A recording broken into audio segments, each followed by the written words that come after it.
Donna Douglas is remembered as TV's sweet Southern belle, Elly May Clampett. But the real Donna wasn't just wrangling critters on camera. Before Hollywood, she was singing gospel in rural Louisiana, taking home the Miss New Orleans crown and shaking up New York's modeling scene. But here's where it gets spicy.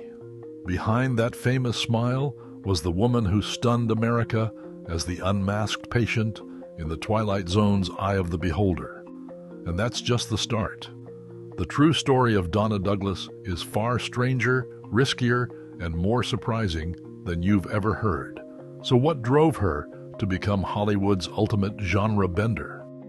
Being Doris Smith in Pride, Louisiana meant waking up to the sound of roosters, not applause. Donna's world was a patchwork of muddy fields, tangled vines, and church pews packed tight on Sunday mornings.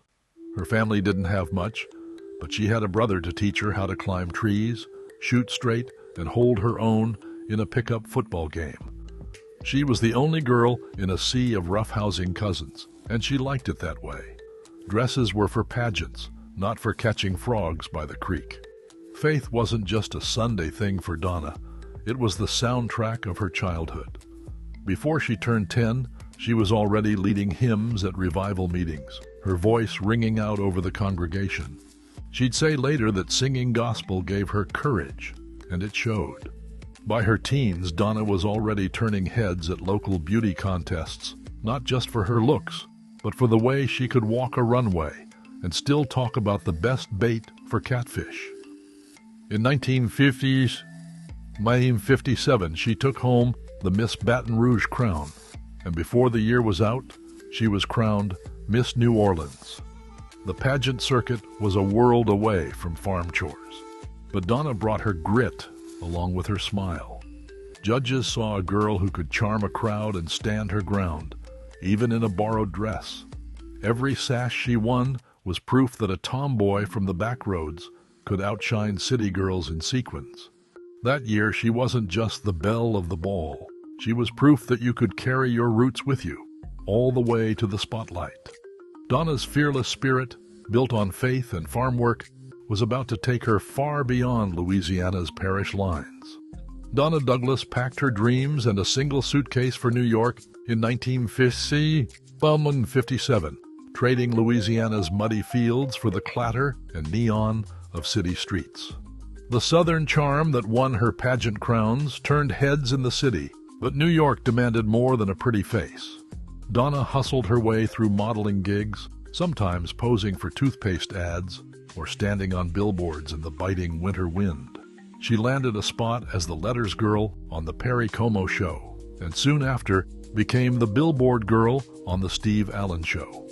Each job brought a new kind of spotlight, but none offered the recognition she craved.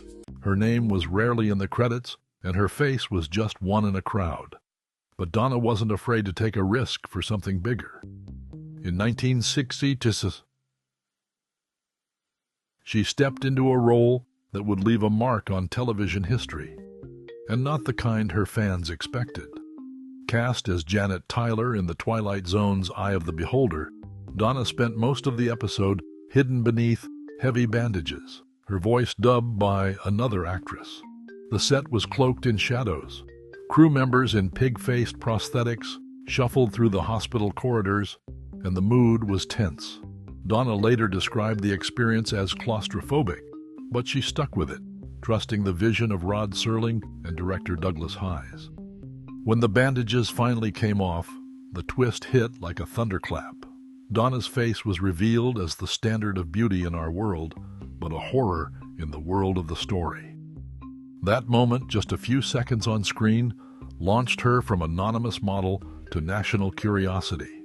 Critics buzzed about the disconnect between her horror credentials and her sweet Southern image, and the press couldn't get enough of the woman behind the mask. Donna had gambled her anonymity for a shot at something unforgettable, and won. Suddenly, producers weren't just looking for a pretty face. They wanted the girl who could shock an audience with a single glance. Over 500 hopefuls lined up for the part of Elly May Clampett. But Donna Douglas walked into the audition with something none of the others could fake: a lifetime spent wrangling farm animals and climbing trees back in Louisiana. Producers wanted more than just a pretty face. They wanted someone who could sell the role of a critter-loving tomboy to millions of viewers. That's when the casting team rolled out their secret weapon, a live goat. Most actresses hesitated, but Donna just grinned, rolled up her sleeves, and got to work. She'd never milked a goat before, but she'd handled plenty of cows and figured the mechanics couldn't be too different. As she later told it, "I figured they were equipped the same, so I just went on over and did it." That moment sealed her fate. The showrunners didn't just see an actress. They saw Elly May, alive and kicking. When the Beverly Hillbillies premiered on September 26, 1962, Donna's 30th birthday, her world changed overnight. The sitcom exploded out of the gate, pulling in nearly 16 million viewers for its debut episode and quickly becoming the #1 show in America. Fan mail poured in by the sackful, and Donna's face started popping up on lunchboxes, TV guide covers, and billboards coast to coast. She was the country's new sweetheart, and her natural warmth made Elly May more than a punchline. She was a living, breathing slice of the South. But Hollywood has a way of turning blessings into boxes. As her fame soared, Donna found that every script sent her way looked a lot like the last one. Another rural beauty, another set of overalls, another chance to play the innocent. She'd brought Elly May to life by being herself, but now the industry wanted her to stay in costume. For Donna, the goat-milking audition was a door opener, but it also set the boundaries of the room she'd be asked to stay in for years to come. Disney's lawyers didn't see a country girl. When Donna Douglas walked into court in June 1993, they saw a determined plaintiff chasing a Hollywood giant. Donna claimed Sister Act had borrowed more than a little inspiration from a script she'd co-written years earlier, based on Dorothy Gilman's novel A Nun in the Closet. She said her treatment had landed on the right desks at Disney, only to be rejected, and then, a few years later, reimagined on the big screen with Whoopi Goldberg in the habit. The case drew headlines, and for a while, Donna's sweet smile was back in the news, this time framed by legal pads instead of lunchboxes. Disney offered her $1 million to settle, but Donna turned it down, insisting she wanted the truth, not hush money. The trial dragged on, and when the gavel finally fell, in 2004, the court sided with Disney. Donna left the courthouse with nothing but her faith and a quote for the press: "The Lord knows the truth, and that's enough for me." Hollywood didn't come calling after that, at least not with the kinds of scripts she wanted. Donna had always drawn a hard line. No steamy scenes, no roles that clashed with her beliefs. She'd turned down a string of racy parts in the late 60s and 70s, including a lead in a crime drama and a recurring soap role that would have doubled her pay. Producers called her stubborn. Donna called it sleeping well at night. She once joked, "My ideal man is a Christian with a tractor." And she meant it. Instead of chasing the next big part, she poured her energy into ventures that fit her values. By the late 70s, Donna was writing children's songs and performing with puppets at church fairs, selling her self-produced gospel album out of the trunk of her car. She'd drive from county to county, sometimes bunking with church families, teaching kids Bible verses between puppet skits. The crowds were smaller than network TV, but Donna didn't mind. She also picked up a real estate license, using her southern charm to close deals from Beverly Hills to Baton Rouge. Clients underestimated her at first, but Donna's handshake was as good as a contract. She hustled open houses and property flips, always with a Bible in her purse and a story to share. When Hollywood's spotlight faded, Donna found new ways to shine, on her own terms, with a faith as unshakable as her smile. Donna Douglas was crowned Miss Baton Rouge and Miss New Orleans in 1957, a fact that set the stage for her journey from Louisiana tomboy to national television. Her leap from gospel singer and pageant winner to the iconic, unmasked Janet Tyler in The Twilight Zone's Eye of the Beholder, 1960, showed an early willingness to take creative risks. With over 500 actresses auditioning, Douglas won the role of Elly May Clampett in the Beverly Hillbillies, debuting on her 30th birthday in 1962. Her refusal of steamy Hollywood roles, her 1993 lawsuit against Disney over Sister Act, and her later ventures into children's music and real estate highlight a career of strong personal convictions. The exact financial details of her business ventures remain undocumented, and parts of her legal battle are still sealed. Yet official court records confirm her case was dismissed in 2004. Donna Douglas's story is not just about fame. It's about unwavering faith, resilience, and the power to define your own legacy. Everyone thought the Beverly Hillbillies cast was one big happy family. Donna Douglas didn't, and she wasn't afraid to say so years later and on record, joining the Clampett clan. Donna Douglas got the part of Elly May Clampett in 1962. She was one of over 500 women who auditioned. The producers were looking for someone who looked sweet but could handle a wild animal. Douglas passed both tests. She wore jeans, brought her southern accent, and even picked up a live raccoon during her screen test. Producer Paul Henning liked her right away. He said she was exactly what he imagined for the role. At the time, Donna was still new to acting. She had done modeling and small television roles, including a guest spot on The Twilight Zone.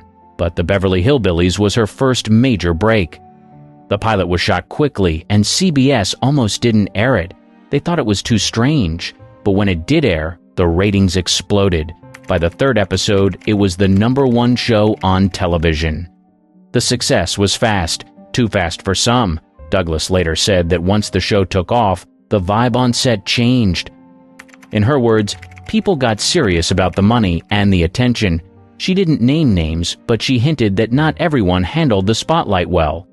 She also noticed the fame hit harder than expected. Fans started calling her Elly May in public.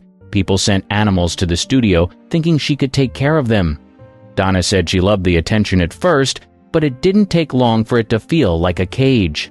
She wanted to act in more serious roles, but casting directors didn't see her as anything other than the pretty girl with a critter. Even in the first season, Donna tried to speak up about her character. She asked for more scenes that showed Elly May's heart, not just her looks. The producers mostly ignored her. Still, she stayed professional and came to set ready every day. The crew liked her because she didn't complain and knew her lines. That first season changed her life. It made her famous, gave her steady work, and paid well. But it also locked her into a role that would follow her for the rest of her career, whether she liked it or not. Respect, not friendship with Buddy. Buddy Ebsen played Jed Clampett, Elly May's father. On screen, their bond looked real. Off-screen, it was distant. Donna Douglas later described Buddy as polite but private. He was already in his 52nd when the show started. He had a long career behind him and took acting seriously. Donna said he wasn't cold, just focused. In interviews, she called him a true gentleman and said he led by example. He showed up on time, hit his marks, and kept to himself between takes. They didn't share lunches or talk much after work. But there was no tension, just space. Ebsen had done musicals with Shirley Temple and once played the original Tin Man in The Wizard of Oz before an allergic reaction to the makeup forced him to quit.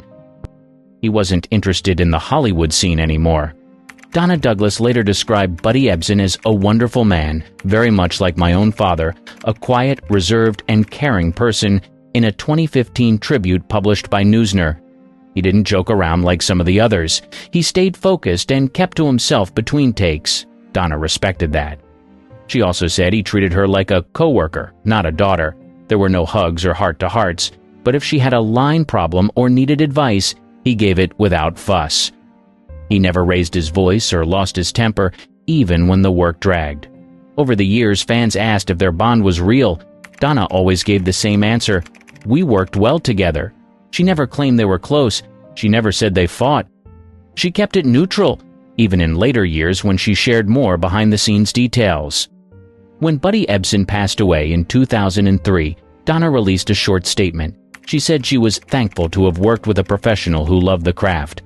Keeping distance from Irene Ryan. Irene Ryan brought decades of vaudeville and radio experience to the role of Granny. On set, she focused strictly on work. Donna Douglas consistently described their relationship as distant and professional.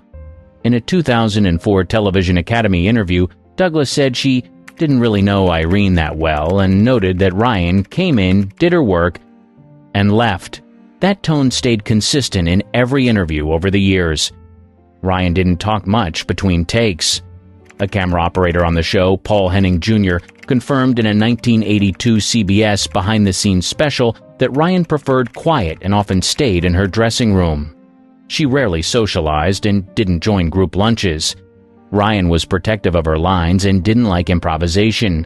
According to director Richard Worf, she once asked for rewrites to match Granny's voice more closely. She wanted consistency. Douglas understood that and didn't interfere with how Ryan worked. When Irene Ryan passed away in April 1973, Donna Douglas did offer brief public condolences. In remembrances printed by the New York Times and The Hollywood Reporter, Douglas described Ryan as a wonderful actress and said she deeply respected her talent. She did not attend the memorial, and she never shared personal memories from the set. During a live Q&A at the Western Legends Roundup in 2008, a fan asked if she missed Irene Ryan. According to an attendee report, Douglas responded, "She brought a lot to the show, but we didn't talk much outside of work." That remark aligned with her consistent stance. She always spoke respectfully, but emphasized their relationship remained professional. Max Baer Jr. was always on. Max played Jethro, the wide-eyed cousin always chasing fame or a new career idea. Off-screen, he had a similar energy. He liked to joke around, sometimes too much for his co-stars. Donna Douglas later said in a 1993 TNN interview, "Max was funny, but sometimes it didn't stop when the cameras stopped. He often pulled pranks on set. Some were harmless, like hiding fake snakes in the dressing rooms. Others were louder, like breaking into loud voices or jumping into other actors' shots as a joke. The crew laughed, but not everyone enjoyed it." Donna said in a 1991 appearance on The Pat Sajak Show, "He was always trying to get someone to laugh, even during serious scenes." Douglas respected his work ethic. She said he knew his lines, hit his marks, and stayed sharp, but their personalities were different. She once told The Advocate in 1993, "Max liked to tease. I didn't always feel like being teased." She didn't go into detail, but made it clear they weren't close friends. Baer later admitted in interviews that he could be a lot. In a 2005 Archive of American Television interview, he said, "I was young. I joked too much." I don't think Donna always appreciated it, but she never said anything rude.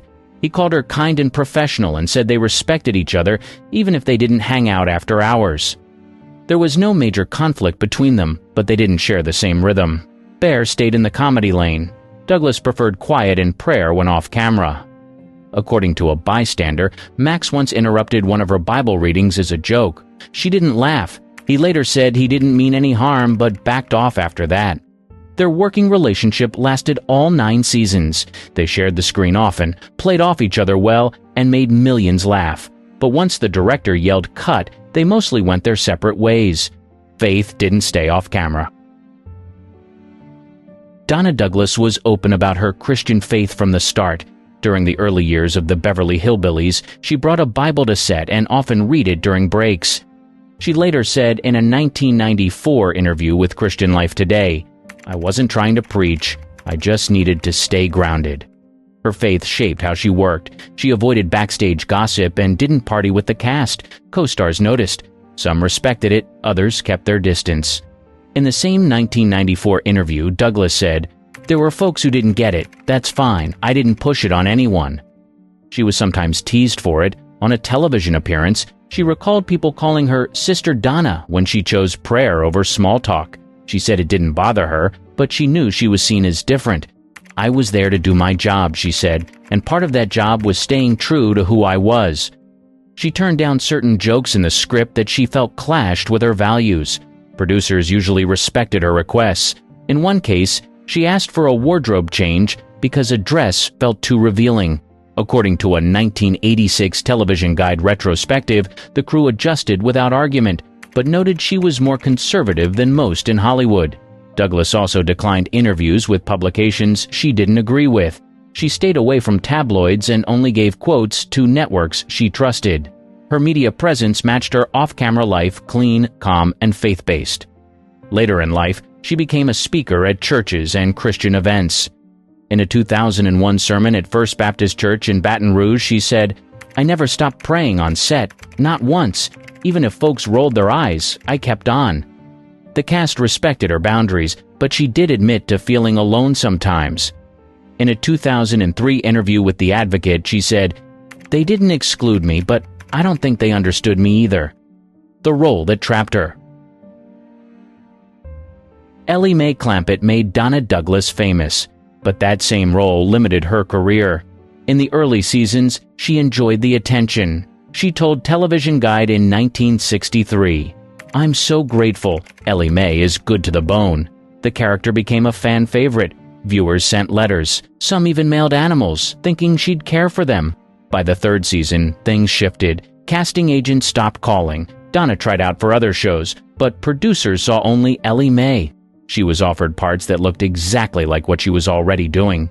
In a 1989 People magazine interview, she said, "I got typecast. There was no escape." She pushed back during production. Douglas asked for more scenes that showed Elly's heart instead of just her looks. She wanted dialogue that gave the character depth. But the writers kept her close to the same formula. Paul Henning, the show's creator, liked the image of the pretty girl with animals. It worked for ratings, so it stayed. In a 1993 CNN interview, she said, "I wanted to act, really act. But once people see you one way, they don't change." She took acting classes during her off time, hoping to break the mold. The effort didn't lead to many new roles. She filmed a faith-based movie in the 1970s and made a gospel album, but the mainstream film industry stayed closed to her. She kept trying for guest roles, including a few talk shows and Christian programs, but never landed another major part. Douglas later admitted it hurt. "I loved Elly May, but I wasn't just Elly May, I had more to give."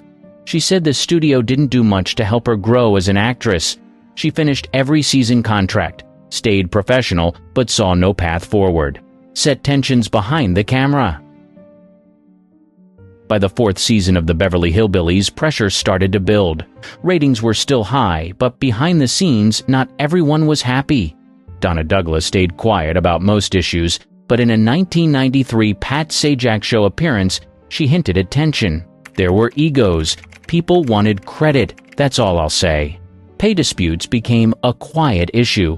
According to a 1985 Television Guide retrospective, some cast members pushed for higher salaries as the show stayed on top. Douglas, still under her original contract, didn't receive the same bumps at first. She didn't go public, but sources from the production staff later confirmed she felt underpaid compared to others. Screen time also became a touchy subject. Max Baird Jr. joked in a 1994 interview with Entertainment Tonight, "Sometimes we'd all peek at the script to see who got the most lines." Douglas never played that game out loud. But according to a 1986 Television Land Legends special, she sometimes raised concerns with the producers if Elly May's role felt reduced. Billing order was another sore spot. Ebsen always received top credit, followed by Ryan and Bear. Douglas came last, despite her popularity with fans. In a 2001 Q&A at a nostalgia convention, she was asked about this. Her answer was short, "I noticed it. That's all I'll say." There were also creative disagreements. Paul Henning wanted to keep the show silly and light. Douglas preferred more emotional stories, especially ones that showed family bonds or growth.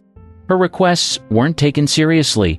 One staff writer, speaking in a 1990 behind-the-scenes interview, said, "She had ideas, but the show wasn't built for change." Despite the friction, the cast stayed professional during taping. No shouting matches, no walkouts. But the tension was real. Donna often kept to herself between scenes, according to multiple crew members quoted in a 1992 CBS Archives feature. She never gave names or threw anyone under the bus, but when asked years later if the show felt like a family, she paused. Then she said, "We were a cast, a team, but not a family."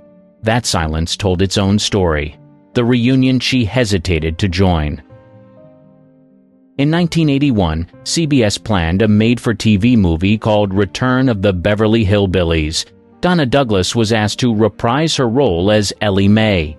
At first, she wasn't sure. Irene Ryan had passed away 8 years earlier, and Buddy Ebsen had been semi-retired. The original cast was no longer together, and the tone of the show had changed. She eventually agreed, but requested script approval. According to a 1981 report in Variety, Douglas wanted to make sure Elly May was still portrayed with kindness and strength. She told the producers she didn't want to be treated like a joke or used just for nostalgia. Donna Douglas said the reunion didn't feel the same. She mentioned that while it was nice to see familiar faces, the atmosphere had changed and the magic was missing. She didn't criticize anyone directly, but her body language in promotional photos looked reserved. During the reunion press event, she stood off to the side and gave short, measured answers. Max Baird Jr. and Buddy Ebsen seemed more relaxed. Baird joked with reporters, and Ebsen shared stories from the original show. Douglas gave short, careful answers. When asked if she was happy to be back, she replied, "It's good to see the fans again." She didn't say more. The reunion aired in October 1981. Ratings were decent, but reviews were mixed. Critics noted the absence of Irene Ryan and said the special felt dated. Douglas didn't appear in any follow-up sequels or spin-offs. When asked about it in a 1997 Television Land panel, she said, "Once was enough." She kept attending fan conventions and gave autographs, but she stayed away from cast reunion projects. In a 2003 interview with Christian Television Network, she explained, "I was proud of what we did, but that time passed. I moved on." She didn't hold a grudge, she just didn't want to revisit something that didn't feel real anymore. When fans asked if there would ever be a full reunion, she gave the same answer every time. "It's not the same without Granny." A lawsuit and no support. In 1993, Donna Douglas filed a lawsuit against Disney and Whoopi Goldberg over the film Sister Act. She claimed the movie was based on a screenplay she co-owned, titled A Nun in the Closet. The lawsuit stated that Douglas and her partner, Kurt Wilson, had submitted their script to Disney years before Sister Act was released. When the film came out in 1992, they noticed major similarities. According to court records from the U.S. District Court in Baton Rouge, Douglas and Wilson sued for $200 million in damages. They alleged that over 100 similarities existed between the two scripts, including character arcs, plot points, and key scenes. The court dismissed the lawsuit in 1994. The judge ruled that the ideas were too general to be protected and that Sister Act had enough differences to stand on its own. Disney and Goldberg denied ever seeing the submitted script. What stood out most to Donna wasn't just the outcome, it was the silence. Not one of her former Beverly Hillbillies co-stars made a public statement. There was no support from Buddy Ebsen, Max Baird Jr., or anyone else connected to the show. Douglas said in a 1995 CBN interview, "When something like that happens, you find out who checks in and who doesn't." She didn't speak badly about them, but the message was clear. She felt alone during a public fight that cost her time, money, and energy. She said later that she had no regrets. The case didn't hurt her image with fans. If anything, it reminded people that she was more than a sitcom actress. She was a businesswoman, a writer, and someone who pushed back when she felt wrong. Still, the silence from her past co-stars stayed with her. She never brought it up again in public, but when asked about the lawsuit, her tone always changed. She stayed calm, but never called it fair. She never called them family. In her final years, Donna Douglas kept making public appearances. She attended fan conventions, signed autographs, and spoke at churches. When asked about the Beverly Hillbillies, she always answered with care. She never trashed anyone, but she didn't sugarcoat things either. Donna Douglas was often asked if she stayed in touch with her former co-stars. Her answers were brief. She usually said they had gone separate ways and didn't offer details.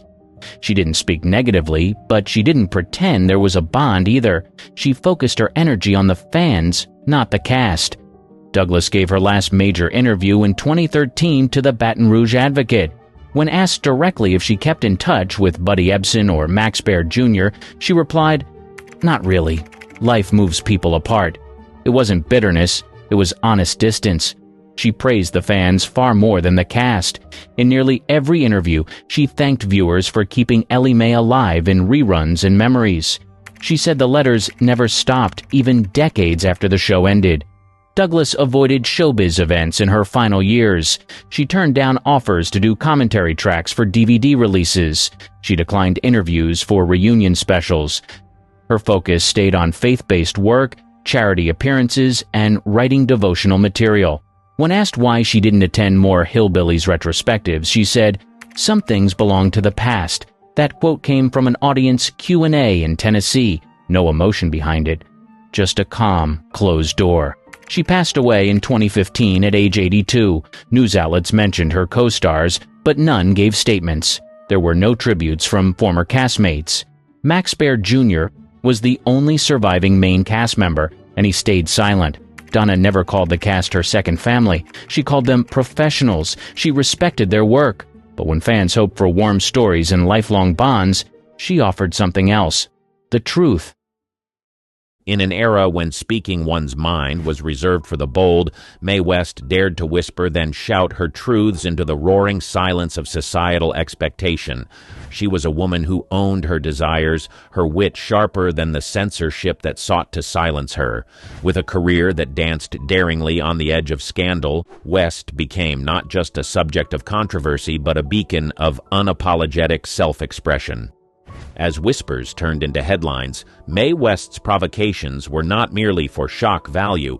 They were declarations of her fierce independence. Her battles with censorship were legendary, a testament to her refusal to be anything but authentically Mae. But were her scandalous quips and daring roles merely the antics of a Hollywood starlet, or were they the calculated moves of a woman far ahead of her time? Mae West, the scandalous queen of early Hollywood, was more than just her controversies. She was a pioneer, a strategist in the art of fame, using scandal as a spotlight to illuminate her talent and challenge the status quo.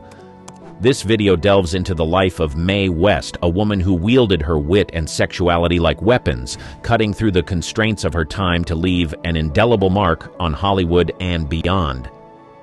Prepare to uncover the story of Mae West, a woman who was not just a part of Hollywood's history, but a force that helped shape it. A Star is Born. In the bustling streets of Brooklyn, New York, on August 17, 1893, a star was born into an era ripe for change. Mae West, christened Mary Jane West, entered the world with a spark that would ignite a firestorm of controversy and admiration in equal measure. The daughter of a prize fighter and a corset model, Mae inherited a blend of toughness and allure that would define her persona both on and off the stage.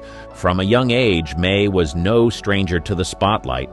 By the tender age of 7, she was performing at church socials, her confidence overshadowing her years. It wasn't long before the vaudeville stages of New York called, and Mae answered with gusto. By her teens, she was a seasoned performer, crafting characters that flirted with the boundaries of propriety and daring to say what others only dared to think. The early 1900s were a time of rigid social norms and strict moral codes, but Mae West saw these as mere suggestions.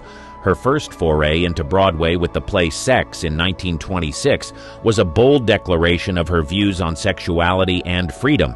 The play was a sensation, not just for its content, but for the audacity of its creator. Mae not only wrote the play, but also starred as its lead, embodying the role of a liberated woman in control of her destiny. Sex was a triumph in attendance, but a scandal in the eyes of the law. In 1927, Mae was arrested and charged with obscenity.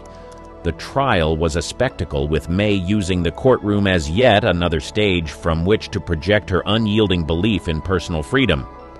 She served 8 days in jail, a sentence she claimed to have worn like a badge of honor, turning her incarceration into yet another tool for publicity.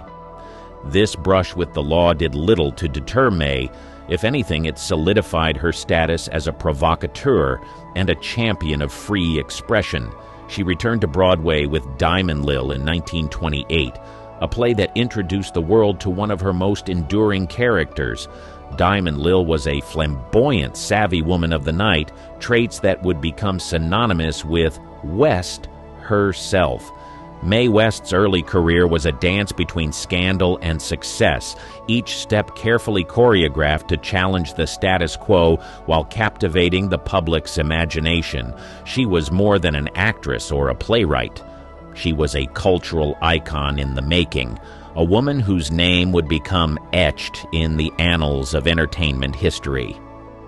Broadway's provocateur.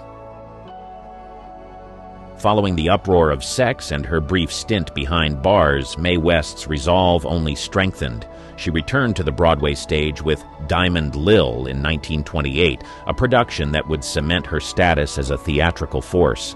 The character of Diamond Lil, a savvy, sexually autonomous woman navigating the underbelly of New York society, was a reflection of West herself, bold, unapologetic, and deeply in tune with the complexities of female power and desire. Diamond Lil was a roaring success, captivating audiences with its blend of humor, drama, and Mae's undeniable charisma. The play's success was a testament to West's skill as a writer and performer, but also to her keen understanding of public appetite. She knew what people wanted, entertainment that was both provocative and intelligent, and she delivered it with unmatched flair. The success of Diamond Lil catapulted Mae to new heights of fame. She became a fixture of the New York social scene, her every move followed by the press. Yet, despite her growing celebrity, Mae remained focused on her craft. She continued to write and perform, pushing the boundaries of what was considered acceptable on the Broadway stage. In the early 1930s, Hollywood began to take notice of this Broadway sensation. The film industry was in the midst of a transition, with the advent of talkies revolutionizing cinema. Studios were on the lookout for new talent, and Mae West, with her distinctive voice and larger-than-life persona, was a perfect fit. Paramount Pictures extended an offer, and Mae, ever the opportunist, saw the potential for a new platform from which to share her unique brand of entertainment. She made her film debut in Night After Night, 1932, a move that would mark the beginning of her storied Hollywood career. But Mae's transition to film was not just a change of medium, it was a strategic expansion of her influence. In Hollywood, she would not only be a star, but a writer and a shaper of her own image. She negotiated unprecedented control over her scripts, ensuring that her film characters echoed the boldness and wit of her stage personas. Hollywood calls. As Mae West stepped into the glittering world of Hollywood, she brought with her the audacity and wit that had made her a Broadway star. Her arrival in the film industry was timely. Hollywood was in the throes of the pre-code era, a golden window before strict censorship would clamp down on the creative liberties filmmakers enjoyed. Mae's debut in Night After Night was more than just an entrance. It was a declaration that she was here to stay, and Hollywood would never be the same. Mae's impact was immediate. In Night After Night, a film that initially had her cast in a supporting role, Mae's presence was so magnetic that she stole the show. Her famous line, delivered with the perfect blend of innuendo and confidence, "Why don't you come up sometime and see me?" became an instant catchphrase, embodying the Mae West persona that would captivate audiences. Paramount Pictures, recognizing the goldmine they had, quickly signed Mae to a contract, making her one of the highest-paid actresses of her time. With this new platform, Mae took Hollywood by storm, starring in and scripting films like She Done Him Wrong, 1933, and I'm No Angel, 1933. These films not only showcased Mae's talent, but also her unparalleled ability to craft characters and narratives that resonated with audiences while pushing societal boundaries. She Done Him Wrong and I'm No Angel were monumental successes, breaking box office records and saving Paramount Pictures from the brink of bankruptcy. May's portrayal of strong, sexually confident women was revolutionary, offering a stark contrast to the demure female roles that had dominated the screen. Her characters were in control, unafraid of their desires and unapologetically themselves, reflecting May's own philosophy of life. However, May's success and her challenges to societal norms did not go unnoticed by the censors. The Hays Code, Hollywood's attempt to self-regulate content deemed immoral or obscene, was about to take full effect, and Mae West's films were squarely in its sights. Her work, which thrived on double entendres and sexual innuendo, was exactly the kind of content the code aimed to cleanse from the silver screen. The tightening of censorship marked a turning point in May's career. Her subsequent films faced heavy editing and censorship, diluting the very essence that made her work stand out. Despite these challenges, May's spirit remained unbroken. She continued to work within the confines of the code, using her wit and intelligence to navigate the restrictions placed upon her. Mae West's foray into Hollywood was a testament to her brilliance as an entertainer and her resilience in the face of adversity. She had not only made her mark, but had also paved the way for future generations of women in entertainment, challenging the industry's norms and fighting for the freedom of expression. Hollywood had called, and Mae West had answered, forever altering the landscape of American cinema. The censorship battles. As Mae West's star ascended in Hollywood, so too did the scrutiny of her work. The early 1930s, a period of relative freedom in film content, was drawing to a close, and the Hays Code, introduced in 1930 but loosely enforced, was about to tighten its grip on Hollywood. Mae, with her risque dialogue and bold portrayals of female sexuality, found herself at the forefront of this impending cultural clash. The release of I'm No Angel in 1933 coincided with a pivotal moment in Hollywood history. The film, which Mae both wrote and starred in, was a box office triumph, but it also became a lightning rod for censorship debates. Mae's character, a circus performer who uses her wit and charm to climb the social ladder, was a direct challenge to the traditional roles women were expected to play, both on screen and in society. The success of Mae's films had made her an icon of empowerment, but to the newly empowered Production Code Administration, led by Joseph Breen, she represented a threat to moral standards. The administration began to enforce the code more strictly, demanding cuts and changes to scripts before they could be produced. Mae's work was particularly targeted, with censors meticulously combing through her dialogue for any hint of impropriety. Mae, ever resourceful, responded to these challenges with her characteristic wit. She found ways to skirt the censors' demands, embedding her dialogue with double entendres that flew under the radar of the code's enforcers. Her ability to do so was a testament to her skill as a writer and her understanding of the cultural boundaries she was navigating. Despite her efforts, the enforcement of the Hays Code marked a shift in Mae West's career. Her films after the code's strict enforcement lacked the same provocative edge, leading to a decline in her box office draw.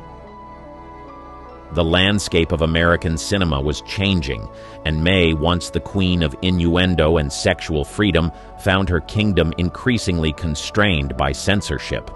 The battles Mae West faced against censorship were not merely about artistic freedom. They were reflective of a larger societal struggle over the control of female sexuality and expression. Mae's defiance of the code and her attempts to navigate its restrictions were emblematic of her broader fight for personal and creative autonomy. In the face of these challenges, Mae West's legacy as a pioneer of sexual liberation and a challenger of censorship was cemented. Her battles with the Hays Code would go down in history as a critical moment in the fight for freedom of expression in Hollywood, underscoring the enduring impact of her work on American culture and cinema. Eon of sexual liberation. In the midst of her censorship battles, Mae West emerged as a beacon of sexual liberation, far ahead of her time. Her unabashed embrace of her sexuality and her advocacy for personal freedom resonated deeply in a society bound by conservative norms. Mae's influence extended beyond the silver screen. She became a symbol of the burgeoning movement for sexual liberation and gender equality. May's public persona and her characters shared a common thread, a refusal to conform to the expectations placed upon women. She portrayed strong, independent women who were in control of their destinies and unashamed of their desires. This portrayal was revolutionary, challenging the notion that women's sexuality should be repressed or hidden. Beyond her roles, May was vocal about her beliefs in interviews and public appearances. She advocated for the right to love freely, regardless of societal constraints. Her support for the LGBTQ+ community, at a time when such stances were rare, further solidified her status as a progressive icon.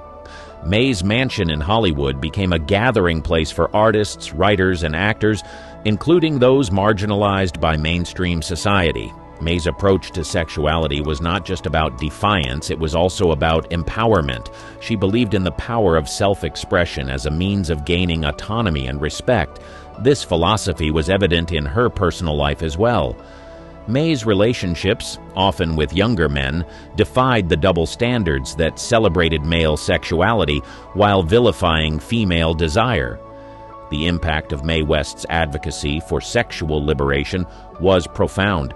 She opened doors for discussions about sexuality and gender that would gain momentum in the decades following her heyday.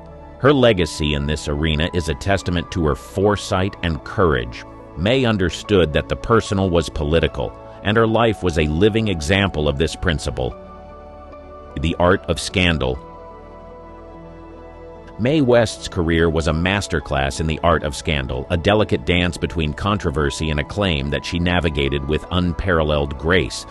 Each scandal, rather than diminishing her star, only seemed to burnish it further, endearing her to a public hungry for the bold and the sensational. May understood the power of scandal not just as a tool for publicity, but as a weapon against the constraints of her time. Her approach to scandal was strategic. May never shied away from controversy. Instead, she embraced it, using it to highlight the absurdity of societal taboos. Her arrests and the censorship battles she faced were not setbacks, but opportunities to engage in a larger conversation about freedom of expression and the role of women in society. May's ability to turn scandal into dialogue was a testament to her intelligence and her understanding of the media landscape. May's scandals were not just personal battles, they were public performances that challenged the status quo. Her arrest for sex and the subsequent trial was a national sensation, covered extensively in the press. May's response to the controversy was to wear it as a badge of honor, famously quipping that it had taken her all the way to bank. This ability to spin scandal to her advantage was one of May's most remarkable talents. The art of scandal, as practiced by Mae West, was about more than just generating headlines. It was about challenging and changing cultural norms. Each controversy she stirred was a strike against the puritanical constraints of her era, a deliberate act of rebellion against a society that sought to confine her. May's scandals were calculated, crafted with the precision of a playwright, each one a scene in the larger drama of her public life. Mae West's legacy in the art of scandal is enduring. She demonstrated that controversy, when wielded by a master, could be a force for change, a way to push society forward. May's scandals were not just moments of rebellion. They were catalysts for a broader dialogue about sexuality, censorship, and the role of women in the public sphere. Through her mastery of scandal, Mae West left an indelible mark on American culture, one that continues to resonate long after the headlines faded. Enigmatic Twilight. As the golden glow of Mae West's career in the limelight began to dim, she ventured into an enigmatic twilight, a period marked by a curious blend of public adoration and private mystique. Even as the fervor of Hollywood's golden age waned, May remained a figure of fascination, her later years shrouded in the same blend of scandal and allure that had marked her ascent. In the 1950s and 1960s, Mae West's presence in film and theater became less frequent, yet her influence lingered in the air like a perfume. She turned to the nightclub circuit, where her performances were celebrated not just for their entertainment value, but for the nostalgia they evoked for a bygone era. May's shows were lavish affairs, a testament to her undiminished star power and her unwavering commitment to her persona. May's twilight years were also marked by a foray into the spiritual and the esoteric. She developed an interest in spiritualism, a reflection perhaps of her lifelong defiance of conventional norms. May's exploration of these realms added a layer of depth to her public image, casting her as a seeker of truths beyond the material world. This period of her life was characterized by a quieter, more introspective form of rebellion, a search for meaning in the twilight of her career. Despite her retreat from the public eye, Mae West remained a subject of public intrigue. Rumors swirled about her personal life, her health, and her wealth, each tidbit of gossip adding to the mythology that had always surrounded her. Mae lived her later years in a Los Angeles apartment, a space as grand and eclectic as the woman herself. It was here that she entertained guests, held court with the press, and continued to write, her pen as sharp as ever. Mae West's final public appearance in the film Sextet, 1978, was a fitting coda to her career. At the age of 85, she played a glamorous film star, delivering lines with the same wit and verve that had catapulted her to fame decades earlier. The film was not a critical success, but it served as a reminder of Mae's enduring charisma and her unparalleled ability to captivate an audience. Mae West passed away in 1980, but the enigma of her twilight years only added to her legend. She left behind a legacy that was as complex as it was captivating, a blend of scandal, success, and spiritual search that continues to fascinate. Mae West's twilight was not a fading away, but a deepening, a final act that ensured her immortality in the pantheon of Hollywood legends. The immortal Mae West. In the years following Mae West's passing, her status as an icon of early Hollywood only grew, transcending the scandals and controversies that had once defined her public persona. The immortal Mae West became a symbol of empowerment, her legacy enduring through a blend of nostalgia, admiration, and the timeless relevance of her message. Mae's influence permeated popular culture, from fashion to music, film to feminist discourse.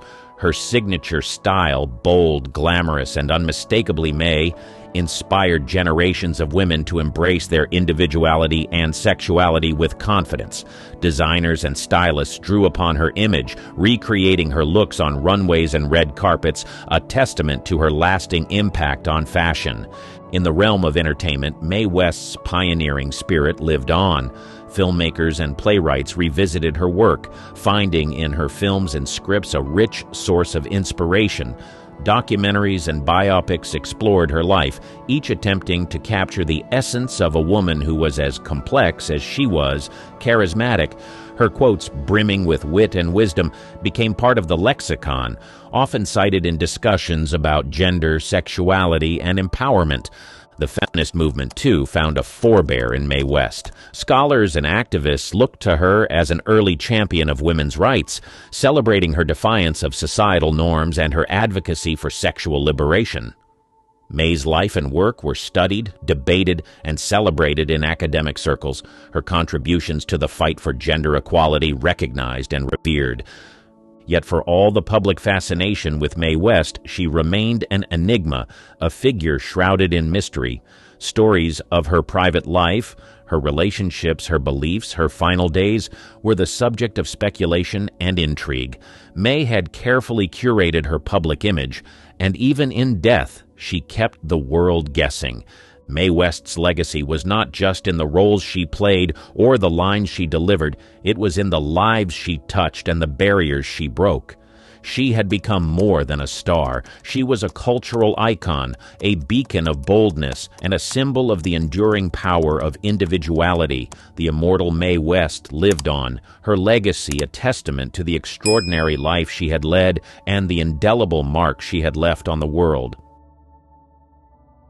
When you think of vintage Hollywood stars, you'll probably think of peak entertainment and amazing talents. Back in the day, some of our beloved old Hollywood stars were a bit of a wild card, and they were notorious for some pretty bizarre reasons. From partying too hard, drinking their livers away, or being involved in serious court cases, there is no doubt that some old Hollywood stars did more than star in movies. Bette Davis. Make no mistake, aside from her incredible acting skills and remarkable beauty, Bette Davis was also known for her sharp tongue and intense passion. When most people think of her, they remember her movies and amazing performances, but one thing most people don't realize is that Bette never held back, and people knew it. As a matter of fact, her feuds with co-stars and even studio heads were the stuff of legend. One of her most famous battles was with Joan Crawford. The two had a rivalry that Hollywood still talks about. They were both tough, determined, and deeply competitive. The tension was almost unbearable when they worked together in Whatever Happened to Baby Jane. Stories from the set claimed they tried to outdo each other in every scene, and it wasn't just acting. At one point, Bette allegedly kicked Joan so hard during a scene that she ended up needing stitches. But her temper wasn't just about clashing with others. It was also part of her fight to be taken seriously as an actress. Bette demanded respect in an industry that didn't always value strong, independent women. She fought against being typecast and even sued Warner Brothers in a bid to escape roles she thought were beneath her. She may not have won that lawsuit, but she set a new standard for actors fighting for creative control. Bette was both loved and feared. Some thought she was too difficult. Others admired her bravery. Either way, she was unforgettable. A real Hollywood legend who refused to play by the rules. Ava Gardner. Born in a small town in North Carolina, Ava had the kind of beauty that could stop traffic, and Hollywood quickly took notice. But Ava was more than a pretty face. She was a bold spirit who didn't care much for Hollywood's prim and proper image.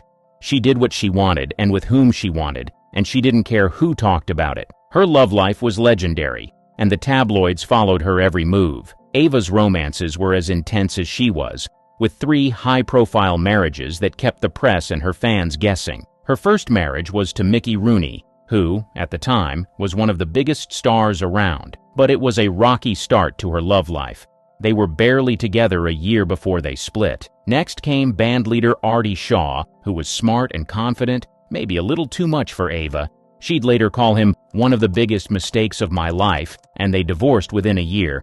But it was her third marriage to Frank Sinatra that really got people talking. Their relationship was intense, dramatic, and all-consuming.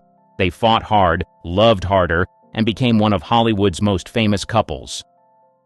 Errol Flynn. Born in Tasmania, Flynn made his way to Hollywood and quickly became famous for his roles in adventure films like The Adventures of Robin Hood and Captain Blood. He was handsome, charismatic, and had a flair for the dramatic, making him a favorite among fans. But Errol's off-screen life was like nothing you've ever seen, and far more chaotic. You see, he was known for his extravagant lifestyle, throwing lavish parties that went late into the night. The glitz and glamour attracted all kinds of people, and Flynn was always at the center of it, living life to the fullest. His parties were legendary, filled with beautiful women, music, and plenty of alcohol, drawing the attention of the press and public alike. However, his wild ways often landed him in hot water. Flynn faced numerous scandals throughout his career, with legal troubles that seemed to follow him everywhere. Mae West. She was unafraid to flaunt her sexuality and often used her films to critique the very society that sought to stifle her. When I'm good, I'm very good. But when I'm bad, I'm better. Well, when I'm good, I'm very good. But when I'm bad, I'm better. She famously quipped, capturing the essence of her scandalous reputation. West's boldness extended beyond her film roles. She was a trailblazer in the fight against censorship, often battling the Hays Code, which sought to impose strict moral guidelines on Hollywood. Her defiance of these restrictions made her a symbol of sexual liberation, and her influence is still felt today in the world of entertainment. However, her notorious lifestyle didn't come without its share of controversies. West was known for her extravagant parties and relationships with several high-profile men, which often became fodder for tabloid gossip. Her unapologetic attitude and larger-than-life personality made her both a beloved star and a figure of scandal in Hollywood. Rita Hayworth. Born Margarita Carmen Cancino in 1918, Rita was destined for stardom from a young age. With her striking red hair and captivating smile, she quickly became one of the most sought-after actresses of the 1940s, gracing the silver screen in films like Gilda and The Strawberry Blonde. However, she was married 5 times, and each divorce made waves in the media. Her first marriage was to Edward C. Charles, a young musician, which ended quickly. But it was her marriage to actor Orson Welles that drew the most attention. They were a glamorous couple, but their union was fraught with tension, and their split in 1947 shocked fans.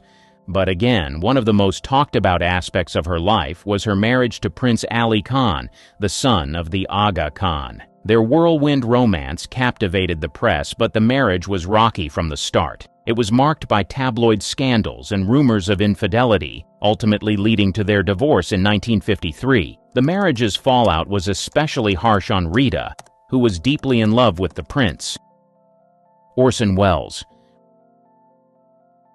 One of the most infamous moments in Welles's career was the panic caused by his 1938 radio adaptation of War of the Worlds. The broadcast was so convincing that many listeners believed Earth was actually under attack by Martians.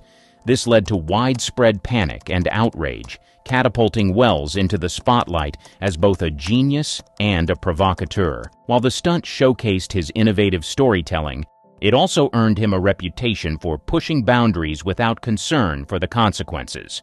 Then came Citizen Kane, which was hailed as a cinematic masterpiece but also marked the beginning of Welles's tumultuous relationship with Hollywood studios. His refusal to play by their rules and insistence on creative control angered powerful executives. The film's critical success didn't shield Welles from backlash. Instead, it intensified scrutiny of his methods and motives. He was seen as a threat to the established order, and many studios shunned him for his brashness and demands. Marlene Dietrich. As World War II loomed, Dietrich became increasingly vocal about her political beliefs. She famously renounced her German citizenship in 1939, refusing to support the Nazi regime and its oppressive ideologies. Instead, she became an outspoken advocate for the Allied cause, using her fame to raise morale among troops and promote anti-Nazi sentiments. She toured with the U.S. military, performing for soldiers and delivering a powerful message of resistance against tyranny. Her courageous stance earned her the admiration of many, but also placed her in the crosshairs of controversy, as she faced backlash from those who accused her of betraying her homeland. Dietrich's lifestyle was just as provocative as her political views. She had numerous high-profile affairs, including romances with some of Hollywood's biggest names, such as Gary Cooper and Ernest Hemingway. Her open relationships and free-spirited nature often scandalized the more conservative circles of the time. She embraced herself without shame, defying the traditional roles expected of women in both Hollywood and society at large. Even in her later years, Dietrich remained a controversial figure. She continued to challenge gender norms, often dressing in men's clothing and performing in a way that defied expectations. Her refusal to fade into the background and her relentless pursuit of artistic expression kept her in the public eye. Marlon Brando. His approach to acting was revolutionary. He brought a level of emotional intensity and realism that had never been seen before, but it was his rebellious attitude that truly set him apart. He was known for challenging the established norms of Hollywood, often rejecting the rigid conventions of traditional acting in favor of a more improvisational and instinctive style. However, this fierce independence came at a cost. Brando was notorious for his clashes with directors, refusing to accept authority without question. His relationship with famed director Elia Kazan is just one example. While they collaborated on several acclaimed films, their creative differences often led to tension on set. Brando was known to show up late or refuse to rehearse, causing frustration for those trying to work with him. His unpredictable behavior and strong-willed nature earned him a reputation as difficult, but it also garnered him respect as an artist unwilling to compromise his vision. Joan Crawford. It was her intense personality that often overshadowed her achievements.